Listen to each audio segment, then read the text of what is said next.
መረጃና ዘገባዎችን እየተከታተላችሁ አብራችሁ እንድትቆዩ ነው በአክብሮት የምጋብዛችሁ። በሰዓት የተለያዩ መረጃዎችን ይዣለሁ። ወደ ተለያዩ የሀገራችን አካባቢዎች የሚወስዱና የ24 ሰዓት ዝርዝር መረጃዎችን የምትከታተሉ ይሆናል። ከሰሜን እስከ ደቡብ፣ ከደቡብ እስከ ምስራቅ፣ ከምስራቅ እስከ ምዕራብ ድረስ ባሉት ሁሉም አካባቢዎች ያሉ አዳዲስ መረጃዎችን የማደርሳችሁናል። በዚህ ሰዓት በተለያዩ አካባቢዎች በኢትዮጵያ በሀገራችን በምዕራብ አካባቢ በተለይ በቤንሻንጉልን እና ጋምቤላን ከሱዳንና ከደቡብ ሱዳን ጋር በሚያዋስኑት አካባቢዎች አዳዲስ መረጃዎችን ይዣለሁ። እሱን ወደ እናንተ የማደርስ ይሆናል።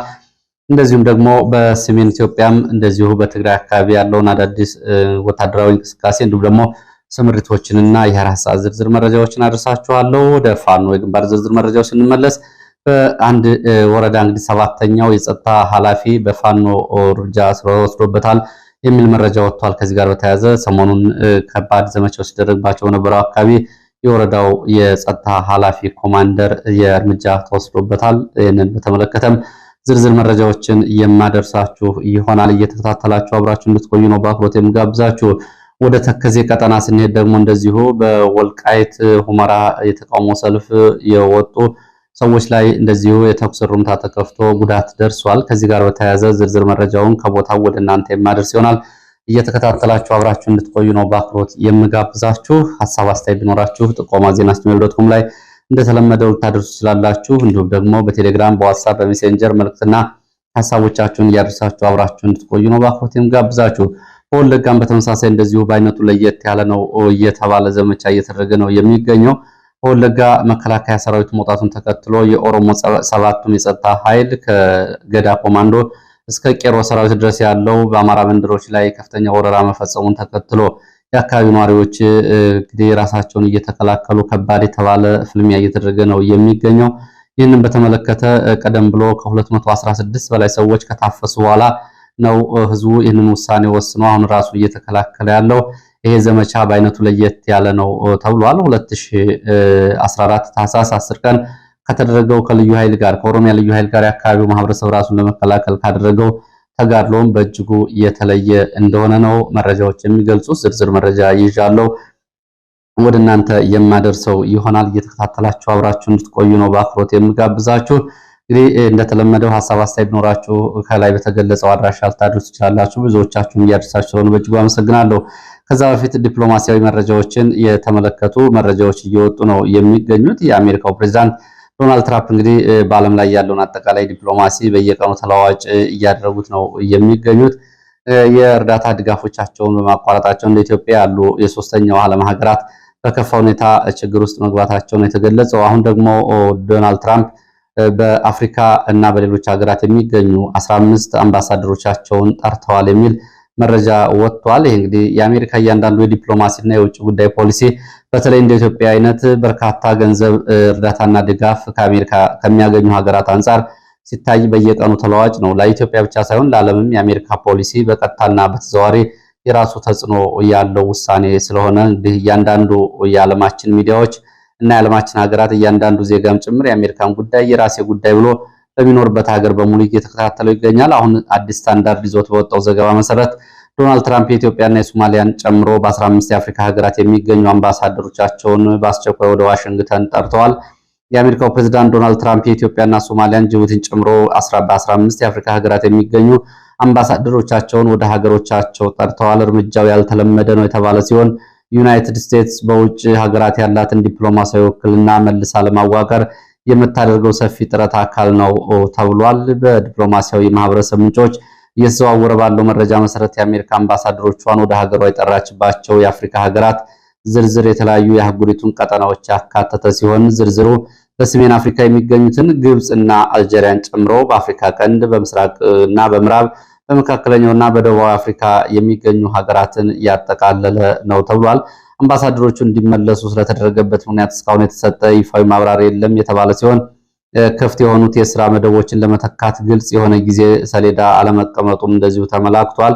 ውሳኔው በአፍሪካ ቀንድ፣ በሶማሊያ፣ በኢትዮጵያና በጅቡቲ የሚገኙ የአሜሪካ አምባሳደሮችን እንደሚመለከት የተነገረ ሲሆን ቀጠናው በዓለም አቀፍ የንግድ መርከቦች መተላለፊያነቱ በአሜሪካ የጦር ሰፈር መገኘት እንዲሁም ደግሞ በጸረ ሽብር ተግባራት ቅድሚያ የሚሰጠው በመሆኑ ለዋሽንግተን ስልታዊ ፋይዳ ያለው አካባቢ መሆኑ ተጠቁሟል። በሰሜን አፍሪካ ደግሞ ግብፅና አልጄሪያ በዝርዝር ውስጥ ከተካተቱ ሀገራት መካከል ይገኙበታል። ሁለቱም ሀገራት በጸጥታና በኢነርጂ ጉዳይ ለአሜሪካ ቁልፍ ቀጠናዊ አጋሮች የሆኑ ሀገራት ናቸው። እንደሚታወቀው በተለይ ግብጽ ከአፍሪካ ሀገራት ለአሜሪካ በላቅ ባለ ወታደራዊ ጠቀሜታዋ የእስራኤልን ሕልውና በመካከለኛው ምስራቅ ከማስጠበቅ አንጻር እንደዚሁ ግብጽ ከአሜሪካ ከፍተኛ የጦር መሳሪያ ድጋፍ ከሚደረግላቸው ሀገራት ቀዳሚዋ ነች። የግብጽን ጉዳይ አሜሪካኖቹ እንደዚሁ በተለያየ መንገድ ሲመለከቱት የሚቆዩትም ለምሳሌ ግብጽና ኢትዮጵያን የአባይን ፖለቲካን በተመለከተም የተዛባ ሀሳቦችን ወይም ደግሞ ለግብጽ የሚያደሉ ውሳኔዎችን ሲያስተላልፉ የቆዩት የአሜሪካ ባለስልጣናት ግብጽ ለአሜሪካ ካላት የመካከለኛው እና የሰሜን ምስራቅ የሜዲትራኒያን እና የቀይ ባህር ኮሪዶሮች ቀጠና አንጻር ለአሜሪካ ያላት አጠቃላይ ጂኦፖለቲካዊ አስፈላጊነት በተለይ የእስራኤልን ሕልውና ከመጠበቅ አንጻር ታይቶ ነው። አሁን በግብጽም የአሜሪካ አምባሳደር ተጠርተዋል ነው የሚለው ዘገባው። ምን እንደሆነ ጉዳዩ ወደፊት የሚታይ ይሆናል። እንግዲህ በዲፕሎማሲያዊ መረጃዎች ያስቀደምኩበትን መረጃ ወደ ዝርዝር የሀገራችን መረጃዎች ስመለስ ወደ ራያ ቀጠና የሚወስድን መረጃን የሚያስከትለው በራያ ቀጠና በርካታ የህወሓት ኃይል ትላንትና በተለያዩ ባለማጣ ከተማ ባለማጣ ዙሪያ ራያ ዋጃ፣ ራያ ጥሙጋና አካባቢዎቹ አየር ማረፊያ ማዶ ከተማና አካባቢ እስከ ባቦ ኮርማ ስምሪት ካደረገ በኋላ ሌሊቱን ከፍተኛ አፈና ሲያደርግ ነው ያደረው። የህወሓት ታጣቂዎች ባለፉት 2 ዓመታት በዛሬው ልክ በርካታ ሰዎችን በአንድ ሌሊት ያፈኑበት ጊዜ የለም የሚሉት የአካባቢ የመረጃ ምንጮች እስካሁን ድረስ አልተጣሩ የመረጃ ምንጮች እስከ 80 በላይ ሰዎች ታፍነዋል። እንደዚሁ ደግሞ በስም ዝርዝርና በተጣሩ ደግሞ ቁጥሩን ወደ 51 የሚያደርሱ የመረጃ ምንጮች አሉ።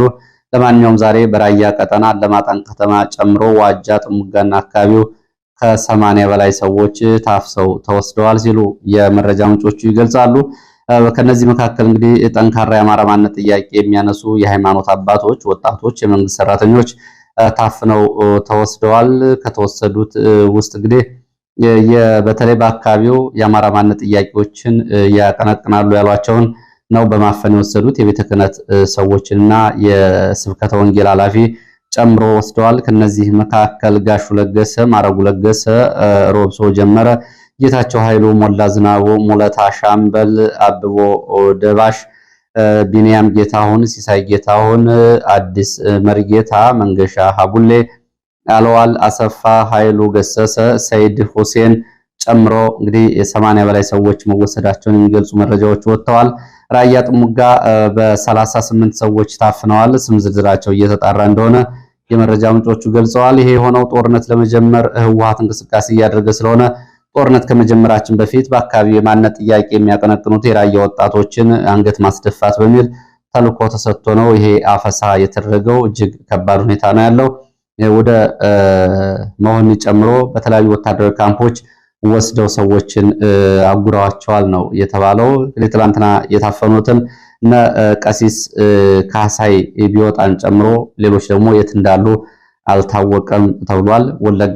ወደ ወለጋ ስንሄድ በወለጋ ምስራቅ ወለጋ አንገርጉትን የኦሮሚያ ልዩ ኃይል እና ጋቸና ሲርና ረጲዮላ በመሆን ከ206 በላይ የአማራ ተወላጆችን በአንድ ቀን በጅምላ አፍሰው ወስደዋል። ትላንትና ይህንን የጅምላ አፈሳ የተመለከቱ ሌሎቹ እንግዲህ የራሳችን እርምጃ ራሳችን እንከላከላለን በሚል ወደ ፍልሚያ ገብተዋል። ትላንትና ታፍሰው ከተወሰዱት ውስጥ ነፍሰ ጡር ሴቶች፣ ህፃናት፣ ሽማግሌዎች በብዛት ታፍሰዋል። ይሄ የሆነው ደግሞ እንዶደ ዲቾ እና ሻሾበር ተብሎ በሚጠሩት አካባቢዎች መከላከያ እንደወጣ በመከላከያን ተከትለው የገቡት የኦሮሞ ጸጥታ ኃይል ነው ይህንን ያደረገው። መከላከያ ትጥቅ አስፈትቶ ወጥቷል የሚል ስሌት ወስደው ይህንን አፈሳ አድርገዋል። ወዲያውኑ እንግዲህ የነሽመልስ ጦር ይህንን ሲያደርግ ህዝቡ የራሴን የሚከላከልበት መፍትሄ በሚል ህፃናትና ሴቶች እንደዚሁ ጨምሮ ወደ ጫካ እንዲሸሹ ከተደረገ በኋላ ሌሎቹ አቅም ያላቸው ይህንን እንግዲህ ወራሪና ከፍተኛ በጭካኔ ጭፍጨፋ የሚፈጽመውን ኃይል በዚህ ዛሬ ጨርሶ ህፃናትን ከመጨፍጨፉ በፊት ራሳችን ለመከላከል በሚል ወደ እርምጃ ገብተዋል። ሴቶች ወደ ካምፕ እየተወሰዱ ዝም ብለን አንመለከትም፣ ህፃናት እየታረዱ ዝም ብለን አንመለከትም በሚል ነው ራስን ለመከላከል ውሳኔ ላይ እና የውሳኔ ተጋድሎ እየተደረገ ያለው። የነሽመልስ ኃይል ዘመናዊ መሳሪያዎችን የውድ መሳሪያዎች ታጥቆ የአማራው ህዝብ በሚኖርባቸው አካባቢዎች እንደዚሁ የአዳፍኔ ጥቃት እየፈጸመ ነው የሚገኘው። የጅምላ ግዞት የጀመረውም ይህንን መሳሪያና ትጥቅ ፈተዋል በሚል ነው። እንግዲህ ይህንን ተከትሎ ህዝብ ራሱን ለማዳን በብዙ ሺህ ይቆጠራል ከተባለው የነሽመልስ ጦር ጋር ማለዳ 11 ሰዓት ጀምሮ በሻሾበር እንዶደሪቾ ተብሎ በሚጠሩ አካባቢዎች እየተፋለመ ነው የሚገኘው።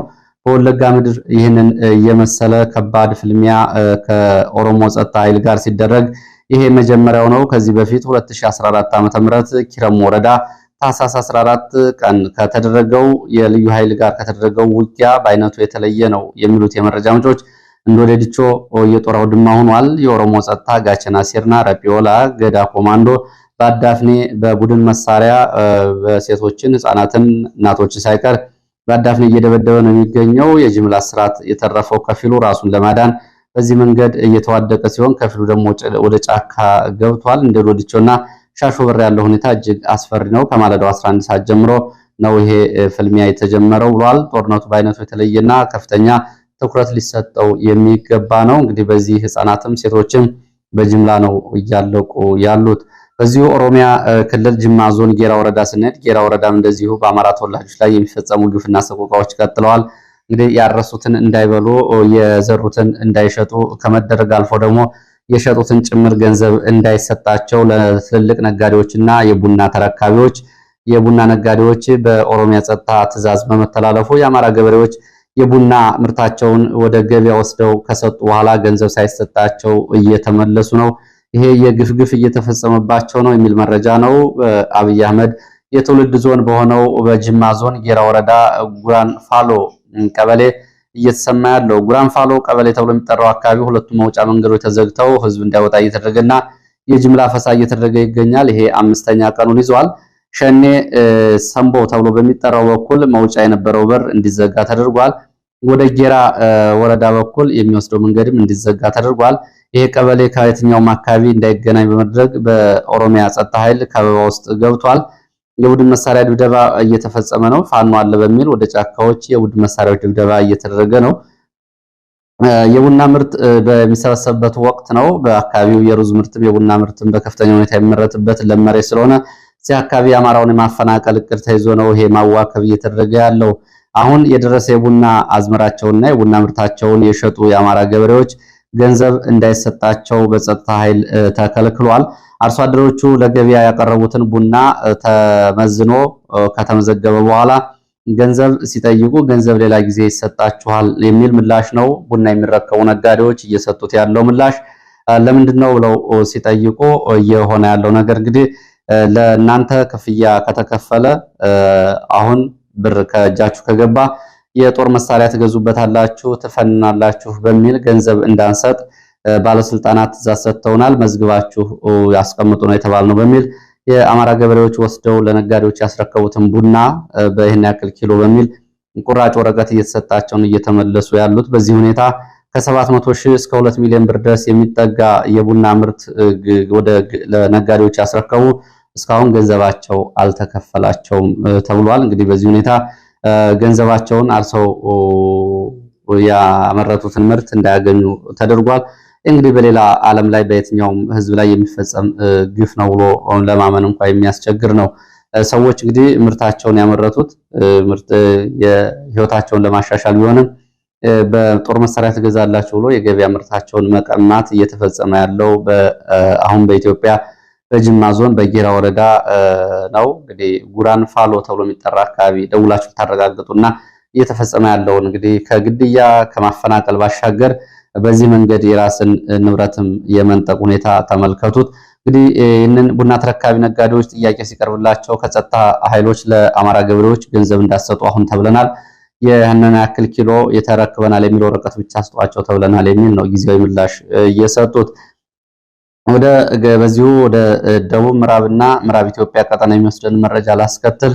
በደቡብ ምዕራብ ኢትዮጵያና ምዕራብ ኢትዮጵያ ከደቡብ ሱዳን አዲስ ታጣቂ ኃይል ወደ ኢትዮጵያ ድንበር ጥሶ እየገባ ነው። ቀጠናው ከቤንሻንጉል ጋምቤላ ባሉት አካባቢዎች ነው ይሄ እየሆነ ያለው። በጋምቤላ በኦሮሚያና ቤንሻንጉል አዋሳኝ ከባምቢስ ወደ ቶንጎ ከቶንጎ ደግሞ ወደ አቦጅማ ተብሎ ወደሚጠራ አካባቢ የበርካታ የሱዳን ጦር ሰራዊትና የሱዳን ታጣቂ ኃይል የደቡብ ሱዳን ማለት ነው ወደ አካባቢው ዘልቆ ገብቷል። በዚህ አካባቢም እንደዚሁ ከመከላከያ እና ከአካባቢው ጸጥታ ጋር ውጊያ አድርገዋል። ኦነግ ሸኔም አጋጣሚውን በመጠቀም እንደዚሁ በዚህ አካባቢ በውጊያ አድርጓል። የደረሰው ጉዳት በዝርዝር አልታወቀም። የደቡብ ሱዳን ታጣቂ ከመከላከያ ጋር ውጊያ አድርጓል። ውጊያው እንግዲህ ረጅም ሰዓታትን የቆየ እንደነበር የሚገልጹት የመረጃ ምንጮች ወደ ኢትዮጵያ ድንበር እስከ 40 ኪሎ ሜትር ዘልቀው ገብተዋል የደቡብ ሱዳን ወታደሮችና ታጣቂዎች። ይህም እንግዲህ ግልጽ የሆነ ሉዓላዊነትን መዳፈር ነው ብለዋል። በሌላ መረጃ ደግሞ በሌላ በኩል በማንኩሽ አልመሃል በኩል እንደዚሁ ከወደ ሱዳን አዲስ ኃይል ወደ ኢትዮጵያ ድንበር እየተጠጋ ስለመሆኑ የወጡ መረጃዎች እያሳያሉ። በሌላ እንደዚሁ በኢትዮጵያና ሱዳን ድንበር በአሶሳ መስመር ቱርመክና እና ዘገን ተብለው በሚጠሩ ወረዳዎች ከደቡብ ሱዳን ወደ አዲስ ታጣቂ ወደ ኢትዮጵያ ድንበር እንደዚሁ ሰሞኑን እየተጠጋ እንደሆነ የዓይን እማኞችን ተመልክተናል ብለው ገልጸዋል። እንግዲህ በሶስቱ በጋምቤላና በቤንሻንጉል በሁለት አቅጣጫዎች ከሱዳን አዲስ ታጣቂ እየተንቀሳቀሰ ነው። ድንበር ዘልቆም ገብቷል። ሰሞኑን በጋምቤላ የነበረው ግጭት ይታወቃል። ከዛ ቀደም ብሎ በዚህ በምዕራብ ኢትዮጵያ ቀጠና እንደዚሁ ለአርኤስኤፍ ወታደራዊ ቤዝ የኢትዮጵያ መንግስት ሰጥቷል በሚልም እንደዚሁ የሰሜን ሱዳን ወይም ደግሞ የሱዳን መንግስት የተለያየ እንደዚህ ወታደራዊ ዘመቻ አቅዶችን ይፋ ማድረጉ ይታወቃል። ለማንኛውም በዚህ አካባቢ ያለው ሁኔታ ይህ በእንዲህ እንዳለ በኢትዮጵያና ሱዳን ድንበር በዚሁ ቀጠና የድሮን ጥቃት እና የአየር ጥቃት ተፈጽሟል የሚል መረጃም ወጥቷል። ይሄ የአየር ጥቃት በኢትዮጵያ መንግስት የተፈጸመ ይሁን ወይስ ደግሞ በደቡብ ሱዳን ወይም ደግሞ በሱዳን መንግስት እስካሁን ድረስ የታወቀ ነገር የለም።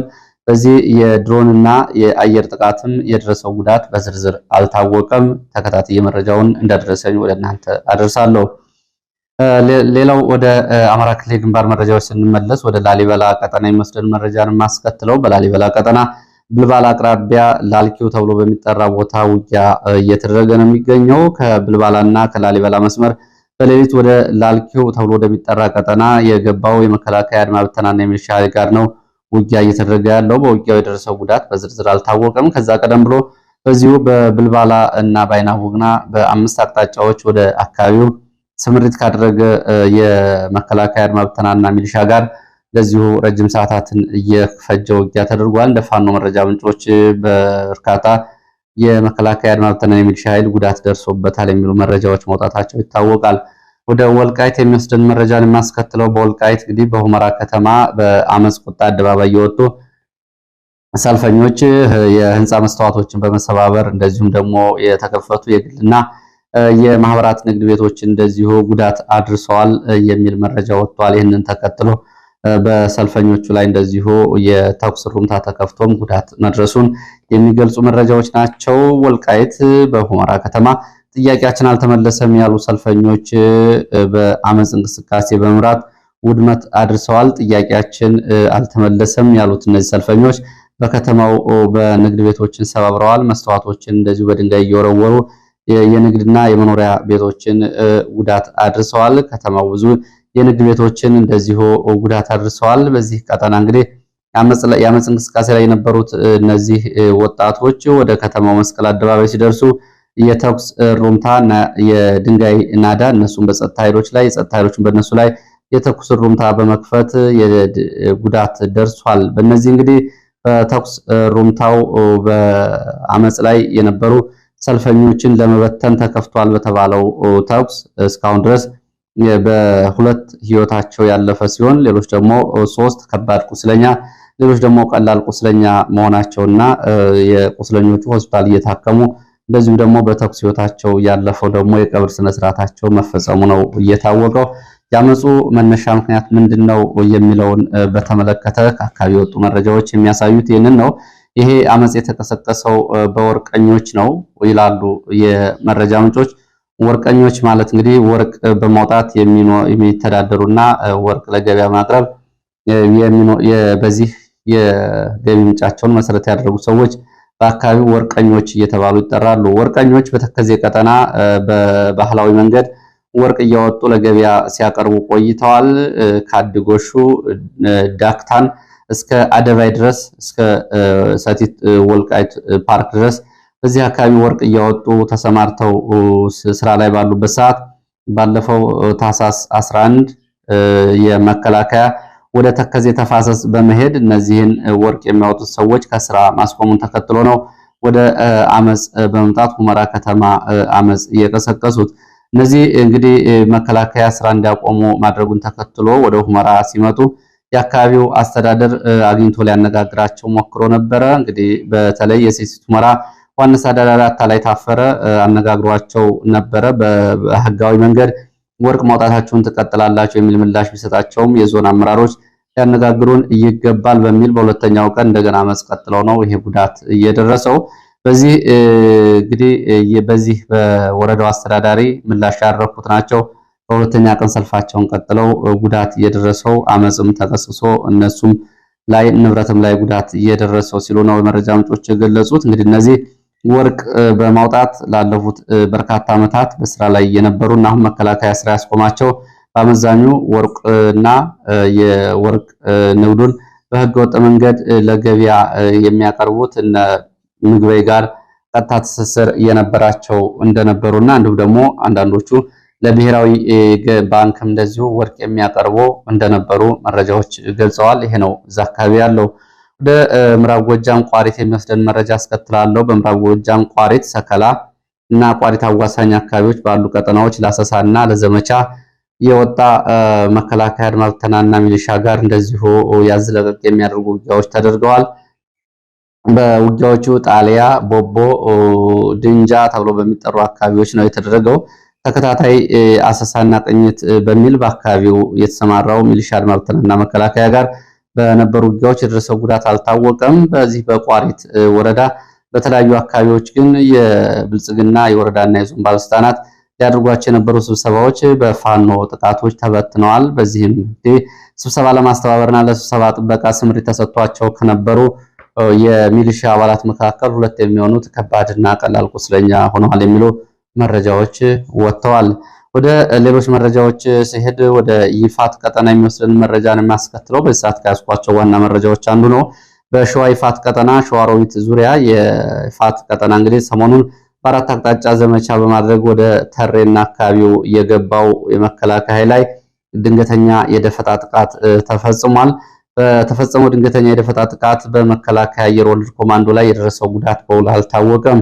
በተመሳሳይ በዚሁ ቦታ በልዩ ኦፕሬሽን ፈጽመናል የሚለው ፋኖ በተፈጸመ እንደዚሁ የደፈጣ ጥቃት ከተሬ ወደ ሸዋሮቢት በአየር ወለድ ኮማንዶ በሚሊሻና በሌላው ጥምር ኃይል ታጅቦ በእንቅስቃሴ ላይ የነበረው አንድ የወረዳው የጸጥታ ባለስልጣን በተከፈተበት ጥቃት እንደዚሁ ተገድሏል ወይም ደግሞ ተደምስሷል ሲሉ ነው የገለጹት። በዚህ ጥቃት የወረዳው ሚሊሻ ኃላፊ እና ሾፌሩ ሙሉ በሙሉ ሾፌሩን ጨምሮ ተሽከርካሪውም እንደዚሁ ከጥቅም ውጭ ሆኗል። አቶ መሐመድ ሰይድ ይባላል የወረዳው የሚሊሻ ኮማንደር ወይም ደግሞ የሚሊሻ ኃላፊ በዚህ ጥቃት የተገደለው። ወደ ተሬ ዘመቻ ገብቶ ሲወጣ ነው በዚህ ጥቃት የተፈጸመበት። ይህንን ጉዳይ በተመለከተ ጉዳዩን እንዲያረጋግጥልኝ ፋኖ አበበ ጽሞን ጠይቄው ነበረ። ያው የተሳካ እርምጃ ተወስዷል። በአምስት አቅጣጫ የገባው የመከላከያ አድማ ብተናና የሚሊሻ ኃይል ሲገባ በመግባቱ ተከትሎ አሁን በተለያዩ አካባቢዎች ለቆ ወጥቷል። በሌሊት ለቆ ወጥቷል። ባሽ ከተማ ተብላ የምትጠራውም እንደዚሁ አንድ የመቶ አለቃ አዛዥ ሻምበል ላይ እርምጃ ወስደናል ነው የሚለው። እንዲሁም ደግሞ የቀወት ወረዳ የሚሊሻ ኃላፊ ኮማንደር መሐመድ ሰይድ ላይ እንደዚሁ በአየር ወለድ ኮማንዶ ታጅቦ እየሄደ በነበረበት ጊዜ እርምጃ ወስደንበታል። ይሄ በዚህ በሸዋሮቢት እና በቀወት ወረዳ 6ኛው የጸጥታ ኃይል ነው። ዘመቻ ጀምሮ እርምጃ የወሰድንባቸው ባለፈው ለማ የተባለ የጸጥታ ኃይል እርምጃ ከተወሰደ በኋላ ኃላፊነት ከተረከቡት ውስጥ አንዱ ይሄ ትላንትና እርምጃ የተወሰደበት መሐመድ ሰይድ ይገኝበታል ነው የሚለው። ጎሎ ጉዲሳ ተብሎ በሚጠራ ቦታ ላይ ነው ከ9 የአየር ወለድ ኮማንዶ አጃቢዎች ጋር እርምጃ የተወሰደበት ይሄ የሚሊሻ ኮማንደር።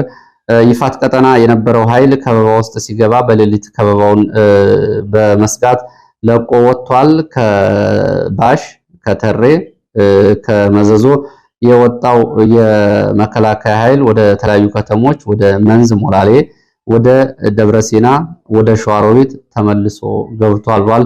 ተጨማሪ መረጃዎች ይኖራሉ ወደ እናንተ የማደርስ ይሆናል። የመጨረሻው መረጃችን ወደ አዲስ አበባ የሚወስደን መረጃ ነው። በአዲስ አበባ እንደዚሁ ሰሞኑ እንደገና የጅምላ ፈሳና የጅምላ እስራት እየተፈጸመ ነው። ባለፈው ቅዳሜና እሁድን ጨምሮ ለተከታታይ ቀናት ከተለያዩ የከተማው አካባቢዎች በርካታ ሰዎች ታፍሰው ተወስደዋል። ለወትሮው ወጣቶች ብቻ ይታፈሱ የነበረ ቢሆንም ሰሞኑ ግን የእድሜያቸው የገፉ ጭምር እየታፈሱ እየተወሰዱ እንደሆነ ይገልጻሉ ዓይን እማኞች። በተለይ የካ ክፍለ ከተማ፣ ቦሌ ክፍለ ከተማ፣ ልደታ ክፍለ ከተማ፣ ቂርቆስ ክፍለ ከተማ፣ ቀራኒዮ ክፍለ ከተማ፣ ንፋስ ስልክ ክፍለ ከተማ በርካታ ሰዎች የታፈሱባቸው አካባቢዎች ናቸው ብለዋል። ቅዳሜ ከሰዓት ጀምሮ እንግዲህ እስከዛ ድረስ በሰዎች በፓትሮል እየታፈሱ እየተወሰዱ ነው። ወደ የት እንደተወሰዱ የታወቀ ነገር የለም ብለዋል። ለሰዓት ያሉ